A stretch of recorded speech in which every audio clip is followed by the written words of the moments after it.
Hello everyone, welcome to FT Plus Academy for Civil Services.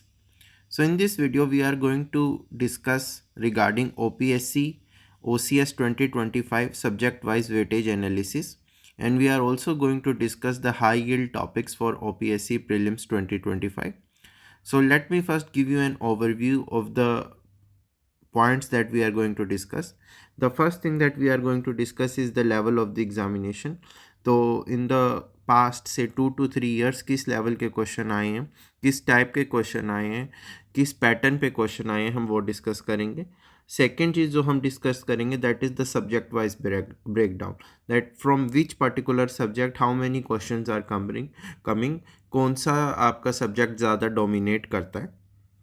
Then we are going to discuss in a combined manner that what are the important themes that the OPSC is asking questions from. ठीक है, ये भी हम subject wise करेंगे और ये देखेंगे कि कौन से टॉपिक्स इंपॉर्टेंट हैं फ्रॉम 2025 पॉइंट ऑफ व्यू.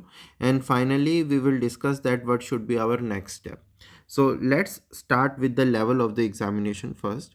सो पहले हम डिस्कस कर रहे हैं आपका जो लेटेस्ट एग्ज़ाम था प्रीलिम्स का, दैट इज़ योर 2024 वाला. तो यहाँ पर ये एग्ज़ाम आपके पिछले अक्टूबर में कंडक्ट हुआ था. So if we talk in terms of the difficulty level of the questions, तो majority of the questions they were of easy to moderate level. तो अगर हम ये टोटल निकालें तो ये 84 क्वेश्चंस बनते हैं. ठीक है, तो 84 क्वेश्चंस हम बोल सकते हैं कि 24 के एग्ज़ाम में इजी टू मॉडरेट लेवल के थे, जबकि डिफ़िकल्ट सिर्फ 16 थे. अगर अब मैं बात करूं कि क्वेश्चंस किस टाइप के थे, ठीक है, टाइप इन द सेंस वो स्टैटिक थे, वो करंट अफेयर्स बेस्ड थे, वो मिक्स ऑफ स्टैटिक और करंट थे. तो उसमें अगर मैं डिवाइड करूं तो purely static there were 42 questions, right. And static plus current मतलब उसमें अगर 3 स्टेटमेंट्स आपकी हैं क्वेश्चन में तो 2 स्टैटिक हैं, एक करंट है, तो मतलब इंटीग्रेट करके पूछा गया है. तो ये टोटल बनता है आपका 60 क्वेश्चंस का. ठीक है, 60 क्वेश्चंस का. और इसमें अगर मैं ओडिशा रिलेटेड भी ऐड कर दूं तो we add 12, we get almost 70 questions जो कि आपके हम कह सकते हैं that they had some static linkage.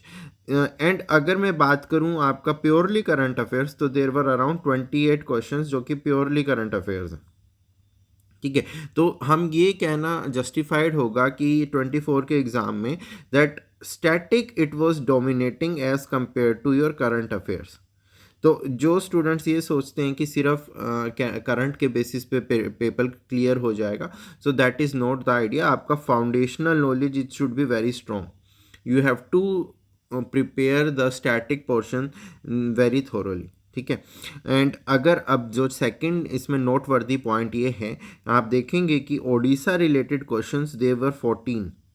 ठीक है, and these 14 questions they were easy, they were direct. तो ये आपके स्कोर को ब्रेक कर सकते हैं या आपको कट ऑफ क्लियर करने में बहुत हेल्प कर सकते हैं. Next, now if you talk about the pattern of the questions कि किस पैटर्न के क्वेश्चंस थे, तो आप देखेंगे कि अगर 2 स्टेटमेंट बेस्ड क्वेश्चंस की बात करें तो एक भी 2 स्टेटमेंट बेस्ड क्वेश्चन नहीं था. 3 स्टेटमेंट वाले 4 थे, मोर देन 3 वाले 30 थे. ठीक है, रीजन असर्शन एक था, मैच द फॉलोइंग 12, लेकिन सिंगल स्टेटमेंट जो सिंगल आपके स्टेटमेंट होती है और 4 ऑप्शंस होते हैं वो 53 थे. तो ये वाला आपका डोमिनेट कर रहा था और ये पेपर को थोड़ा सा इजी बनाता है, क्योंकि जो एस्पिरेंट टाइम लगाता है क्वेश्चन पढ़ने में, उसको समझने में, वो इस चीज़ से कम हो जाता है, because more than 50% of your paper is of this kind. तो अगर मैं इसमें आपका 53 सिंगल लूँ तो मोर देन 3 वाले ऑब्वियसली वो लेंदी होते हैं, वो 30 थे. ठीक है, तो वो टाइम लेंगे. तो accordingly you should plan your preparation, your way of attempting your 25 exam also. तो अब अगर मैं बात करूं 23 की एग्ज़ाम की, तो यहाँ पर अगर 43 प्लस 25 तो 68 क्वेश्चंस आपके इजी टू मॉडरेट लेवल के बन रहे हैं, जबकि डिफ़िकल्ट 32 है. लेकिन लास्ट जो 24 का था वहाँ पर 16 सिर्फ डिफ़िकल्ट थे. तो स्लाइटली इजी लेवल का पेपर था 24 का. अब मैं अगर कंपेयर करूं the type of the questions, ठीक है, तो आप देखेंगे कि स्टैटिक कितना ज़्यादा डोमिनेट कर रहा है. 73। और इसमें अगर मैं आपका स्टैटिक प्लस करंट अफेयर्स वाला एंगल भी देखूं तो 11 वो है। तो ऑलमोस्ट 84 क्वेश्चंस में आपका स्टैटिक लिंकेज था। ठीक है, तो और सिर्फ जो प्योरली करंट अफेयर्स थे वो सिर्फ 16 क्वेश्चंस थे। Now if I talk about the type, 2 statement based 4 question थे, आपका मोर देन 3 स्टेटमेंट बेस्ड 30 थे, 3 स्टेटमेंट 6 थे, मैच द फॉलोइंग 5, लेकिन सिंगल ऑप्शन बेस्ड फिर से 55। राइट तो अगर 53 आ रहे थे आपके 2024 में आए हैं, ठीक है, और 55 आपके 2023 में आए, तो आप एक्सपेक्ट कर सकते हैं कि 25 में भी ये मोर देन 50 रहने वाला है फिगर। ठीक है, तो 50 प्लस यू कैन एक्सपेक्ट कि सिंगल जो आपकी स्टेटमेंट बेस्ड क्वेश्चंस होते हैं वो डोमिनेट करेंगे। अब हाँ, अगर हम थोड़ा सा 22 का भी पेपर देखें तो 22 में अगेन जो डिफ़िकल्टी लेवल था वो 23 और 22 का सेम था। देखो 69 31 का रेशो। ठीक है, तो ई प्लस एम जो इजी प्लस मॉडरेट है वो 69 है। और अगर हम अब स्टैटिक वाले बात करें तो 74 आपके प्योरली स्टैटिक इन जनरल, और उसमें अगर मैं ओडिशा रिलेटेड भी ऐड कर दूं तो 87 क्वेश्चंस। ठीक है, तो ये इसी में से हैं। तो 74 क्वेश्चंस आपके ऐसे हैं जो प्योरली स्टैटिक है, प्योरली स्टैटिक है। ठीक है, तो अब और प्योरली जो करंट अफेयर्स है वो 21 है। ठीक है, और अगर मैं इसमें स्टैटिक प्लस करंट भी ऐड कर दूं, +5 कर दूं, तो रफली आप कह सकते हैं कि 80 questions have again some kind of static linkage. तो ये वाला ट्रेंड ये चल ही रहा है कि स्टैटिक इज डोमिनेटिंग। ठीक है, और अगर अब मैं बात करूं in the type of the questions, तो यहाँ पर थोड़ा सा डिफरेंट था। डिफरेंट इन द सेंस यहाँ पर आपका सिंगल ऑप्शन 36 था और मोर देन 3 स्टेटमेंट बेस्ड 42 था। तो अब 22 23 और 24 के एनालिसिस के बेसिस पे हम ये बोल सकते हैं कि ये दोनों सिंगल ऑप्शन और मोर देन 3 स्टेटमेंट वाला जो आपका है यही डोमिनेट करेगा। ठीक है, मोस्ट प्रोबेबली सिंगल ऑप्शन वाला ज़्यादा रहेगा, it will be around 50 questions. Then आपका जो अगर मैं बात करूं स्टैटिक करंट और उसके बेसिस पे, तो static is going to dominate. ठीक है, तो and finally it is going to be of easy to moderate level only. Right, तो ये हमारी लर्निंग है on the basis of the level of the examination. Now moving ahead, now we will do subject wise breakdown. Subject wise breakdown अगर देखें तो इससे हमें ये लर्निंग मिलती है कि हमें कौन से सब्जेक्ट पे ज़्यादा फोकस करना चाहिए। ठीक है, you are aspiring to clear a civil services examination, तो हमारा फोकस हमारी प्रिपरेशन में उन्हीं सब्जेक्ट्स पे ज़्यादा होना चाहिए जो बार बार आते हैं, उन्हीं थीम्स पे, उन्हीं टॉपिक्स पे ज़्यादा होना चाहिए जो रिपीट होती हैं, because at the end of the day we our target is to clear the examination. तो यहाँ पर अगर मैं देखूँ history of India, ancient India की अगर बात करें तो पिछले 3 सालों में द फिगर वॉज 6 4 और 2। और अगर आप ट्रेंड देखोगे तो ये कभी भी 5 6 से ज़्यादा क्वेश्चंस नहीं आए। तो आप एक्सपेक्ट करते हैं कि रफली 2 to 3 क्वेश्चंस 25 में भी इस पोर्शन से आ सकते हैं। This is regarding your ancient India. Now अगर अब मैं बात करूं मेडिवल इंडिया की, तो मेडिवल इंडिया में भी अगर आप देखोगे तो 2020 के बाद के एग्जाम में, ठीक है, उससे पहले ज़्यादा क्वेश्चन आते थे, लाइक 7 क्वेश्चन आ गए, 8 क्वेश्चन आ गए। ठीक है, लेकिन 2020 के बाद से क्वेश्चंस बहुत कम आ रहे हैं। तो वही आप फिगर जो मान सकते हो कि 3 to 4 क्वेश्चंस आ सकते हैं फ्रॉम मेडिवल इंडिया। तो मेडिवल इंडिया अभी डोमिनेट कर रहा है as compare to ancient India. अगर हम अब बात करें मॉडर्न इंडिया के पॉइंट ऑफ व्यू से, सो ये एक ऐसा पोर्शन है तो जहाँ पर आप अच्छे खासे क्वेश्चंस एक्सपेक्ट कर सकते हो, like 8 to 9 questions can be expected. ठीक है, तो अगर मॉडर्न इंडिया से 8 से 9 आ रहे हैं आपके, 3 to 4 क्वेश्चन मेडिवल के आ रहे हैं, 2 to 3 फॉर एग्जांपल एंशिएंट के आ रहे हैं, तो आप रफली मान सकते हो कि 13 to 15 क्वेश्चंस आपके आएंगे ही इन तीनों को मिला के। ठीक है, and I am not still counting the Odisha part, उसको हम सेपरेटली देखेंगे। ठीक है, तो 13 to 15 purely from your ancient, medieval and modern India you can expect in 2025 examination. Now next that we are going to discuss is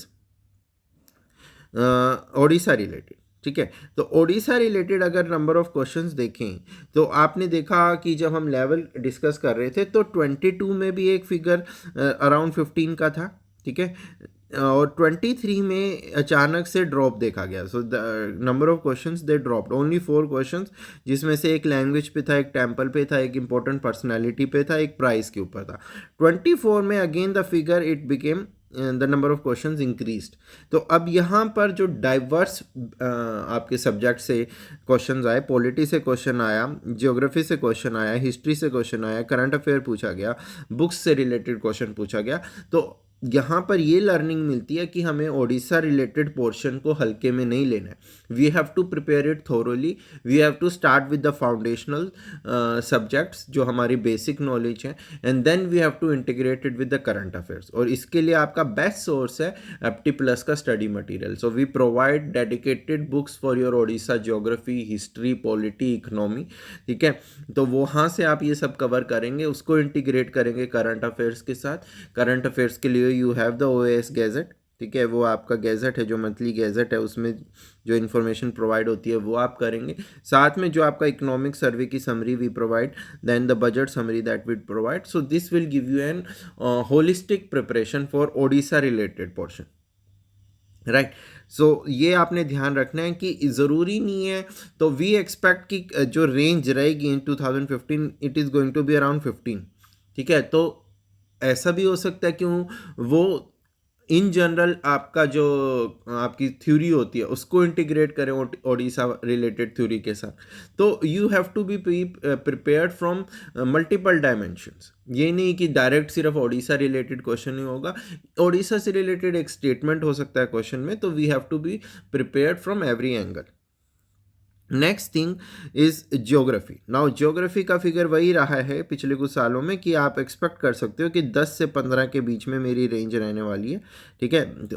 और ये एक ऐसा सब्जेक्ट है जिसमें आप देख सकते हो कि राइट फ्रॉम 2011, 13, 16, 9, 12, 13, 14, 14, उसी तरीके के मतलब 10 to 15 का आप एक फिगर मान के चल सकते हो।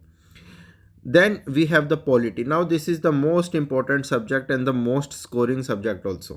तो पिछले अगर आप बात करें आफ्टर 2020 तो आप देखेंगे ऑलमोस्ट 20 to 25 क्वेश्चंस टच हो रहे हैं in polity, and these questions are very basic, they are very static, plus जो आपका करंट अफेयर्स में पॉलिटी आता है। तो हम ये नहीं बोल सकते कि ये ऐसा कुछ इसमें पूछा जा रहा है जो एस्पिरेंट, एक सिंसियर एस्पिरेंट, एक सीरियस एस्पिरेंट ईजिली अटेम्प्ट नहीं कर सकता, right. So 20 to 25 questions you can expect from Indian polity section, and these are going to be the most scoring, ठीक है। तो अगर आपकी पॉलिटी पे होल्ड अच्छी है तो यू कैन एक्सपेक्ट कि हाँ you are going to do good in this particular section, right? Next we have Indian economy. तो इंडियन इकोनॉमी में अभी पिछले 3 सालों में जो फिगर रहा है वो अप्रोक्सीमेटली 7 से 10 के बीच में रहा है, ठीक है। तो यही हम एक्सपेक्ट करेंगे कि 10 के आसपास का फिगर रहेगा। लेकिन उससे पहले आप देखेंगे 18 क्वेश्चंस, 14, 14, 13, 13, तो यहाँ पर ज़्यादा था। और उससे पहले 2011 में 25 क्वेश्चंस वर आस्क्ड, ठीक है। तो हम यही एक्सपेक्ट करके चलेंगे कि figure can be near about 10, right, from the Indian economic section, right? Environment, ठीक है। एनवायरनमेंट में अगर हम बात करें पिछले 5 सालों की तो रेंज आपकी ये 5 से 8 के बीच की थी, लेकिन 2013 में 23 में दे आस्क्ड 13 क्वेश्चंस, ठीक है। तो अगर हम एक एवरेज आउट निकाल के चलें तो वही हम एक्सपेक्ट कर सकते हैं कि 8 से 10 क्वेश्चंस आएंगे फ्रॉम एनवायरनमेंट सेक्शन ऑल्सो, ठीक है। तो you have to be prepared, क्योंकि आप देखेंगे कि 2019 के बाद सिर्फ 2023 ये एक ऐसा साल है जहाँ पर डबल डिजिट में आ रहा है, ठीक है। तो हम यही एक्सपेक्ट कर रहे हैं कि अगर ज़्यादा आए भी तो 10 के आसपास आएंगे, उससे ज़्यादा नहीं आएंगे, right. Then if I talk in terms of science, तो फिजिक्स से दे आस्क्ड 1 क्वेश्चन, उससे पहले 3 और 5। तो यहाँ पर आपकी जो जनरल साइंस होती है, जो आपकी बेसिक एनसीईआरटी लेवल प्रिपरेशन होती है, तो वहाँ पर they ask you certain questions. तो फिजिक्स से we expect again around 3 questions, ठीक है। 3 क्वेश्चंस फिजिक्स से पूछे जाएंगे। देन बायोलॉजी से आप देखेंगे तो कोई क्वेश्चन नहीं पूछा जा रहा है, तो वही हम मानते हैं कि अगर आया तो एक आध आएगा, अगर ज़्यादा चांस है कि कोई क्वेश्चन नहीं आएगा, ठीक है। Because they focus more upon physics, chemistry and technology related, right. Then chemistry से पिछले साल 4 पूछे गए थे और उससे पिछले साल 1। तो जिस साल वो केमिस्ट्री से ज़्यादा पूछते हैं तो फिजिक्स कम कर देते हैं, फिजिक्स से ज़्यादा पूछते हैं तो केमिस्ट्री कम कर देते हैं। तो रफली आप कह सकते हैं कि अराउंड 8 क्वेश्चंस आपके एसएनटी सेक्शन से आ सकते हैं, 5 to 8 questions we can expect. Then current affairs. तो करंट अफेयर्स एक ऐसी चीज़ है जिसको मैं आप मान के चल सकते हैं कि वो किसी भी फॉर्म में आ सकता है। आपको डायरेक्ट क्वेश्चंस भी पूछे जा सकते हैं, they can ask you integrated questions also. तो you have to be prepared from every angle. तो यहाँ पर आप मान के चलो कि on an average around 20 to 25 questions will have certain current affairs linkage, right. तो वो प्योरली करंट अफेयर्स भी हो सकता है, they can be integrated with static also, but उसमें आपको फिर करंट अफेयर्स की नॉलेज चाहिए, right. So, depending now on the basis of this discussion that we have had regarding the subject wise breakdown, तो हम कह सकते हैं कि आपका कुछ important subjects हैं, like polity is important, right? Polity important है आपका, then current affairs are important, right? Then Odisha related to subjects, they become important. फिर आपका आता है geography and that history become important, right. उसके बाद जो लेवल ये इसको अगर हम लेवल 1 बोले, इसको लेवल 2 बोलें, लेवल 3 में हमारे आते हैं आपका दैट साइंस, ठीक है, science technology section, environment section, economic section, ठीक है। तो ऐसे आप on the basis of the discussion, on the basis of trend अपने सब्जेक्ट्स को प्रायोरिटाइज कर सकते हो और देख सकते हो कि अगर आपका ये तीनों हाईली आपने अच्छे से सिंसियरली प्रिपेयर किए हैं तो then you can expect that I will do good in your prelims examination. Now let's discuss the important themes as well as the expected themes for your 2025 examination. तो let's start with polity. ठीक है, तो polity जैसे मैंने बताया था कि it has the highest weightage और वो पिछले कुछ सालों में डोमिनेट कर रहे हैं and they are the questions जो कि आप इजीली स्कोर कर सकते हो. ठीक है, तो यहाँ पर जो चीज़ आपने फोकस करनी है, एक तो that their weightage is highest, one. Second thing is that जो जो क्वेश्चंस आ रहे हैं, the questions, they are not you can say straightforward factual in nature. The conceptual analytical statements are coming. ठीक है, तो यहाँ पर आपने ये ध्यान रखना है कि आपने सिर्फ फैक्ट्स पे ध्यान नहीं देना, उन फैक्ट्स को आपने समझना भी है. ठीक है, then polity we can say it becomes the backbone of the paper. आपका ये 25 में भी हम एक्सपेक्ट करेंगे that it will become the backbone and it will be decisive for the cut off. Now if I talk about the nature of the questions कि कैसे questions आ रहे हैं, mostly the questions they are coming are statement based. ठीक है, the examiner, the paper setter, they are making frequent use of incorrect statement पूछ लिया, negative framing कर रहे हैं. ठीक है, and they are procedural traps they are putting in the statements. तो क्लियरली यहाँ पर थोड़ा सा यूपीएससी ओरिएंटेशन आ रहा है कि आपसे सिर्फ फैक्ट रिकॉल नहीं पूछ रहा है, वो आपसे उसको एनालाइज करने को भी पूछ रहा है. तो अगर अब मैं थीम्स की बारे में बात करूँ, जो इंपॉर्टेंट थीम्स हैं और जो थीम्स आपसे 25 में भी पूछी जाएंगी, that is number 1 is related to constitutional law and philosophy. ठीक है, कॉन्स्टिट्यूशनल लॉ एंड फिलोसफी, ये पहली थीम है जिसमें आप पे क्वेश्चन आ रहे हैं. तो इसमें आपसे बेसिक स्ट्रक्चर, आपका due procedure established by law, fundamental duties, rights unavailable to foreigners, इस पे क्वेश्चन आ रहे हैं. ठीक है, सेकंड जो इम्पोर्टेंट आपकी थीम है दैट इज़ योर जुडिशरी. ठीक है, तो पहली फिलोसफिकल हो गई, कॉन्स्टिट्यूशनल लॉ एंड फिलोसफिकल, दूसरी है जुडिशरी. ठीक है, अब जुडिशरी से किस टाइप की थीम्स आ रही हैं, जैसे article 141 which is the binding nature of supreme court judgments. Then writ jurisdiction पे, मैंडामस पे क्वेश्चन आया, इम्पीचमेंट ऑफ सुप्रीम कोर्ट जजेस. ठीक है, राइट टू प्राइवेसी जजमेंट. तो इस तरीके के questions are coming from judiciary. Third theme is regarding your parliament and executive. ठीक है, पार्लियामेंट एंड एग्जीक्यूटिव. तो अब यहाँ पर राज्यसभा के ऊपर आया क्वेश्चन, आपका प्राइवेट मेंबर्स के ऊपर पूछा गया, special sessions of the parliament, attorney general, advocate general, then the anti defection law. तो ये सब चीज़ें आपसे पूछी गई regarding parliament and executive.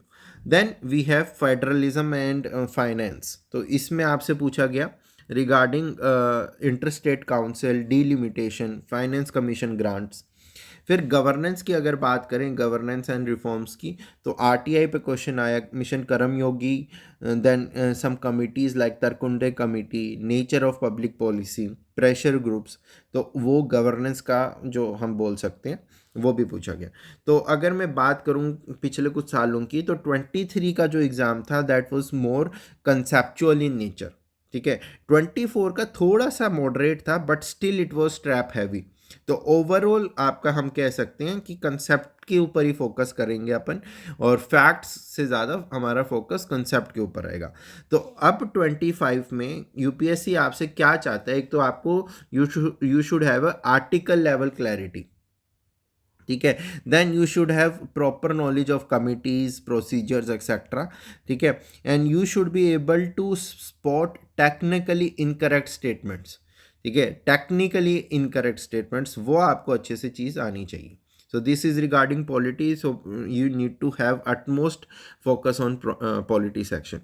Now coming to the second subject,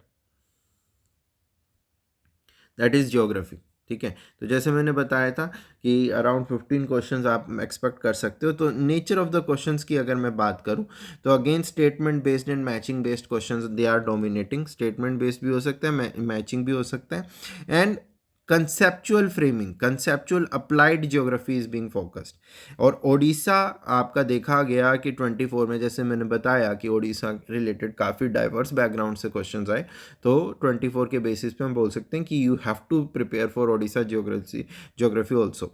अब थीम्स की अगर मैं बात करूं, ठीक है, themes they were from your physical geography, ठीक है। फिजिकल ज्योग्राफी में आपका हिमालयन सब डिवीजन हुआ, then your earthquakes, waves, glacial monitoring, la Nina, el Nino, monsoon, coastal temperature moderation, इन एरियाज पे क्वेश्चन आए। क्लाइमेटोलॉजी की अगर मैं बात करूं, this is the second important theme, that is climatology, ठीक है। इसमें आपका focus was on equinox, then local winds, cloud seeding, ठीक है। Thirdly human geography, human and cultural geography. अब यहाँ पर आपका फोकस रहा रूरल सेटलमेंट पैटर्न्स के ऊपर, कल्चरल रियलम्स के ऊपर, एंड डेमोग्राफिक डिवाइड के ऊपर। तो यहाँ पर एक चीज़ जो आपने बहुत अच्छे से नोट करनी है कि human geography, economic geography, cultural geography, ये एक ऐसा सेक्शन है जिसको हम often we as aspirants ignore. So वो गलती हमने नहीं करनी है, we have to prepare thoroughly.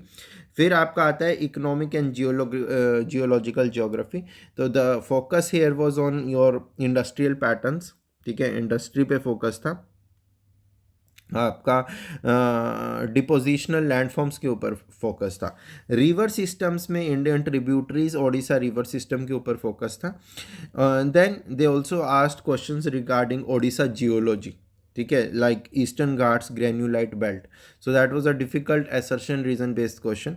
तो हम ओवरऑल कह सकते हैं कि mostly moderate questions were there from geography section, and this can be expected in this year also. But these questions, especially your Odisha related, they demand high factual precision, ठीक है। Highly factual precision demand करते हैं ये questions, specially Odisha related. तो आपका क्या preparation signal है इस ज्योग्राफी के एनालिसिस के ऊपर बेसिस पे? First of all you should be thorough with your standard books, that is your NCERTs, ठीक है। फिर आपको पूरी, जब एनसीईआरटी हो गई आपकी, ओडिशा रिलेटेड फाउंडेशन बुक हो गई, फिर आपने उसको रिलेट करना है अपने मैप्स के साथ, और स्पेशली आपके ओडिशा रिलेटेड मैप्स के साथ भी, ठीक है। अगर आप ब्लाइंड मेमोराइजेशन करोगे without linkage, without location logic, then your preparation is not up to the mark. So you have to link between different sections on the basis of logic. So that is important, right? Moving ahead, now come to history, ठीक है। तो history में हम total 18 to 19 expect कर सकते हैं including Odisha. So the difficulty here would be easy to moderate only, ठीक है, इजी टू मॉडरेट रहेगी। Now here the what kind of questions were asked. सबसे पहले तो स्टैटिक क्वेश्चंस थे and they were framed through chronology, matching, institutions and movements based, ठीक है। अगर आप थीम्स की बात करें तो एंशियंट, अगर इंडिया की बात करें तो चोला के ऊपर क्वेश्चन है, Chola trade, for example Chola trade के ऊपर क्वेश्चन आया। उसके बाद गोल्ड कॉइन इशूअर्स, तो कॉइन्स के ऊपर क्वेश्चन, ठीक है। देन एंशियंट टैक्स, जो आपके टैक्स हैं उनके ऊपर क्वेश्चन।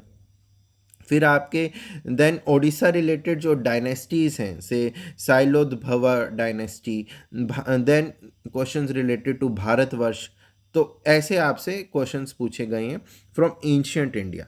नाउ अगर मैं मेडिवल इंडिया की बात करूं, सो हेयर से battle of Talikota, Lingayat movement, Odisha subah under Akbar, ठीक है। तो मुगल्स और ओडिशा को लिंक किया गया है।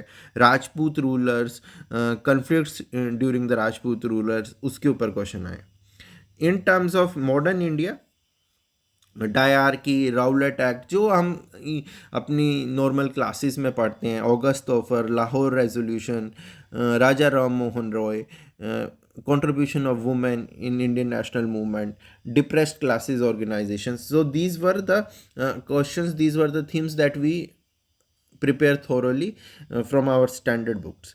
तो ओडिशा हिस्ट्री में फोकस था आपका कांग्रेस मिनिस्ट्री के ऊपर, गांधी जी इज विजिट, गोपाल बंधु दास। तो cultural figures they are very important, right.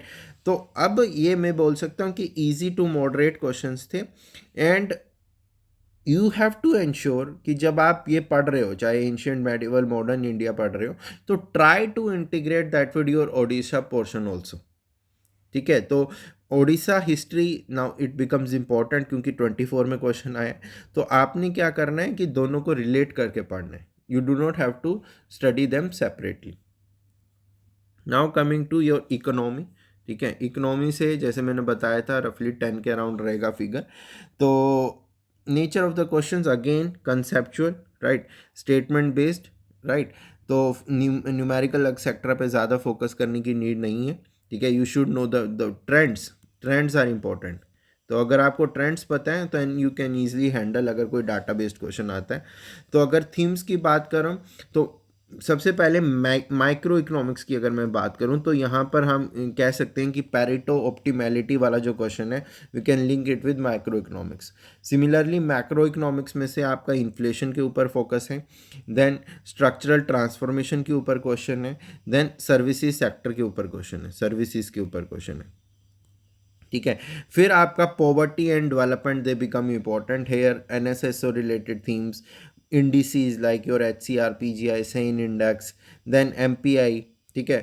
फिर हंगर के ऊपर फोकस है, global hunger index, welfare tools, right. So for example earned income tax credit, right. फिर second after this macro, micro and poverty and development, we have the agriculture. तो agriculture में aquaculture के ऊपर आ गया, ठीक है। एग्रीकल्चर में Odisha related schemes and irrigation, for example CM Kisan, Odisha irrigation projects, OII PCRA के ऊपर क्वेश्चन आ गया, ठीक है। फिर आपका फाइनेंस कमीशन के ऊपर क्वेश्चन आया, तो fiscal federalism, right. So overall the difficulties of moderate level and the focus is more on reasoning as compare to data recall, ठीक है। तो रीजनिंग, ट्रेंड्स, ये सब आपका मैटर करेगा as compare to data recall. तो आपने सिर्फ इकोनॉमी को एज स्टैंड अलोन नहीं पढ़ना है, you have to link your economic concept, economic trends with your schemes, their outcomes, with the indicators.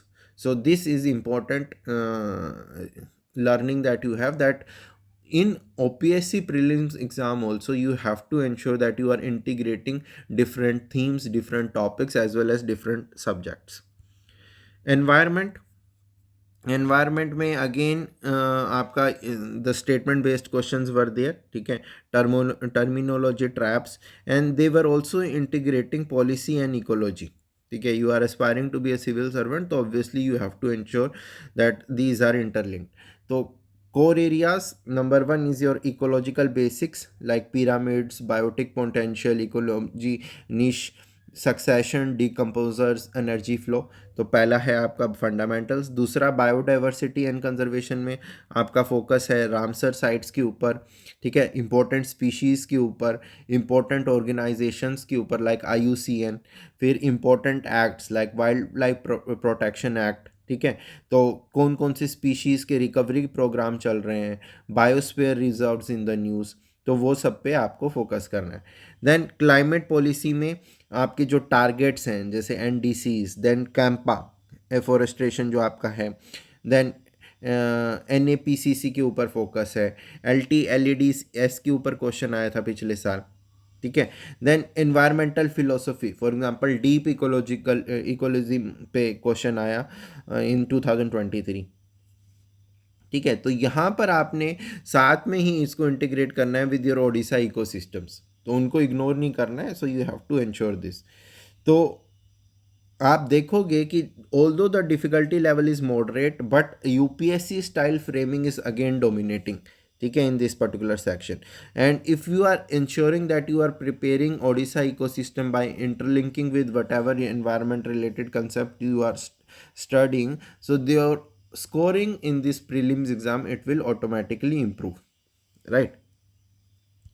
Then coming to science and technology, तो science and technology में the questions were mostly direct, ठीक है। क्योंकि आपका देखो कि अगर मैं बोल के चल रहा हूँ कि 6 to 8 क्वेश्चंस आ रहे हैं, तो फिजिक्स और केमिस्ट्री में जो क्वेश्चंस आ रहे हैं, अगर आपने बेसिक साइंस की प्रिपरेशन अच्छे से की है थ्रू एनसीईआरटीज और एनी स्टैंडर्ड बुक, तो यू विल सी कि आपके सारे डायरेक्ट क्वेश्चंस हैं, ठीक है। इसमें कुछ आपका कंसेप्चुअल नहीं है, मेजोरिटी में एक आध क्वेश्चन है जो कंसेप्चुअल है।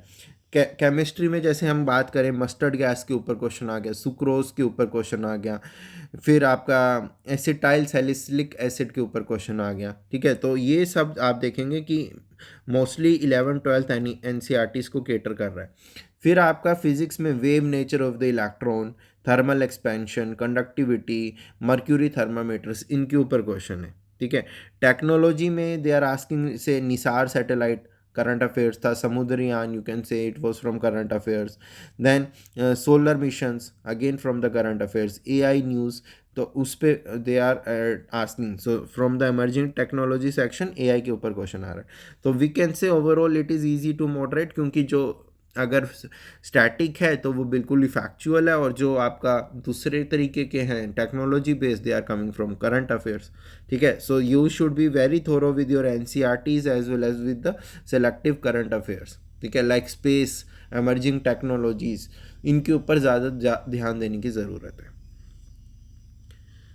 इंटरनेशनल रिलेशंस, सो यहाँ पर आपका फोकस अगर आप देखेंगे कि क्वेश्चंस आ रहे हैं, रीजनल कॉन्फ्लिक्ट्स के ऊपर क्वेश्चन पूछा गया है, देन G20 के ऊपर, ग्लोबल इकोनॉमिक इंस्टीट्यूशंस के ऊपर क्वेश्चन पूछा गया है, ठीक है।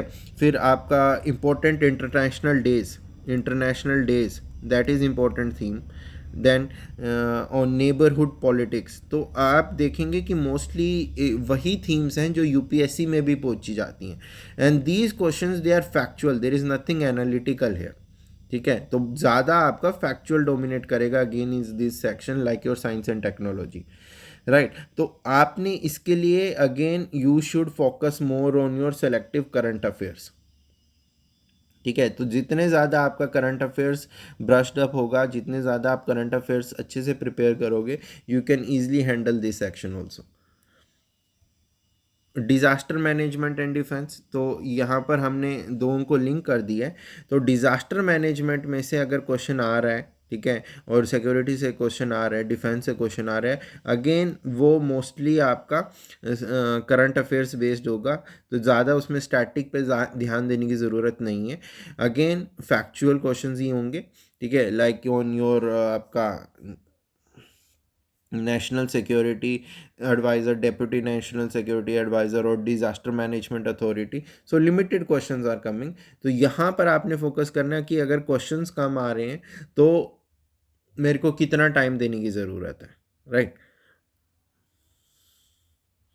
So lastly, just to highlight the importance, so I have added it as a separate section also, though we have covered it. तो आपने इंश्योर करना है कि Odisha related you are covering history, geography, economy, polity, culture, ecology thoroughly, ठीक है। हर एक का you are starting with the static portion, ठीक है। स्टैटिक के कवर करने के बाद that is from your Apti plus sources, ठीक है। एप्टी प्लस सोर्सेज आप जब रेफर कर लोगे, then you have to integrate it with your current affairs through two sources. Number one, that is your gazette, ठीक है, OPSC gazette from Apti plus, and then your budget and economic survey, ठीक है। तो ये अगर आप कर लेते हैं, this will ensure holistic preparation, and you have to remember that Odisha will decide your selection, क्योंकि ये सिर्फ चीज़ें आपके सिर्फ प्रीलिम्स में हेल्प नहीं करने वाली हैं जो ये आप डिफरेंट सब्जेक्ट्स करोगे, this will also be helpful in your mains as well as in your interview, ठीक है। तो कोई भी आप एस्पेक्ट ये कवर करोगे तो आप ये मान के चलो कि ये अगर कम क्वेश्चंस भी आते हैं तो आपकी मेहनत वेस्ट नहीं जा रही है।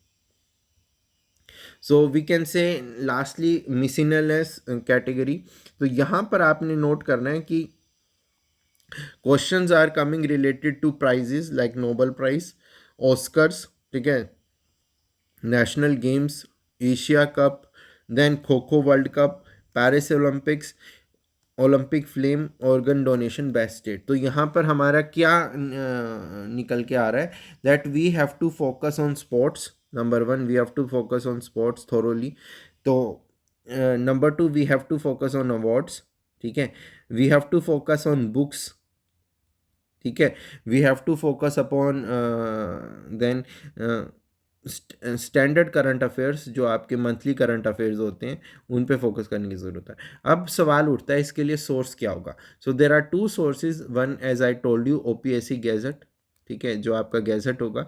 Second is the booklet, the current affair yearly book, current affair yearly book from Apti plus, so this we provide.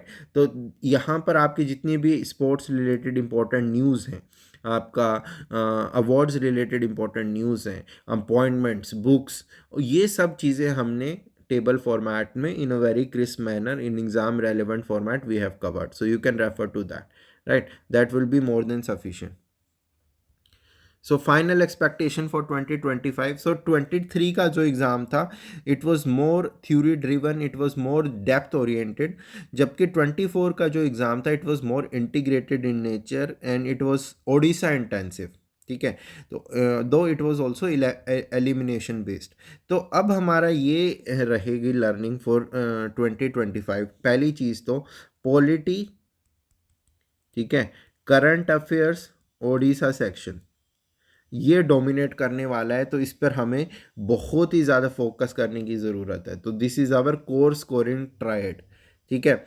Second, जैसे मैंने बताया था कि आपके अगर मैं बात करूं, static is going to dominate, ठीक है, static will dominate. Third thing that you have to remember कि single statement plus more than 3 statement, this kind of questions will dominate, ठीक है। स्टैटिक में आपको फोकस करना है कि करंट के साथ लिंकेज होगा, इसके लिए हमें प्रिपेयर रहना है, right. Odisha integration will be important, so whenever you are preparing for Odisha section you have to ensure that you are integrating it with your core subjects. And statement based question elimination skills, this will be very important, very critical. इसका क्या मतलब है कि आपने, अगर आपको 4 options दिए हैं, ठीक है, उन 4 ऑप्शंस में से आपने करेक्ट आंसर को ढूंढने की बजाय जो गलत ऑप्शंस हैं उनको एलिमिनेट करने पे फोकस करना है, ठीक है। तो बाय एलिमिनेटिंग, लाइक अगर ABCD है किसी क्वेश्चन में, ठीक है, तो मैंने B को एलिमिनेट कर दिया, C को एलिमिनेट कर दिया, D को एलिमिनेट कर दिया, तो ऑटोमेटिकली A आंसर आ रहा है। तो रादर देन कि क्या आंसर है चारों में से, मैं इस पे फोकस कर रहा हूं कौन से गलत है उनको हटाओ, ठीक है। तो you have to prepare in this manner. Lastly, now what should be your next step? So FT Plus, it has started with the all Odisha OS prelims test series program for 2025, ठीक है। So this test series, it is beginning from 15th of January 2026. So there will be 42 tests primarily in this particular test series. So we will be starting with sectional test, ठीक है, sectional जो कि subject wise होगा। तो हम subject wise कुछ कुछ syllabus के पोर्शन पे पहले टेस्ट लेंगे, उसके बाद फुल लेंथ टेस्ट होगा, that also would be subject wise. Then we will also be taking subject wise PYQ test, ठीक है। तो ये होगा। फिर जब हम ऐसे करके एक एक सब्जेक्ट पकड़ेंगे, उसको कवर करेंगे, जैसे ही सारे सब्जेक्ट्स कवर हो जाते हैं we will be taking your full length test and your CSAT test, ठीक है। बीच बीच में we have also added some current affairs test, so 5 current affair tests are also part of this package. So this test series is available in both offline and online mode, and apart from this we are also offering some discussion classes जहाँ पर हमारा focus रहेगा कि कौन कौन से topics they have the highest probability of covering in the examination, and at the same time we will also learn the fundamentals as well as the art of solving prelims MCQs. Okay, so this is the offering from Apti Plus. If you have any further doubts or you want further details, the contact numbers have been mentioned here. You can also visit the Apti Plus website or the IS Gyan website. So this is what I wanted to discuss in this particular video. Best of luck for your examination. Thank you.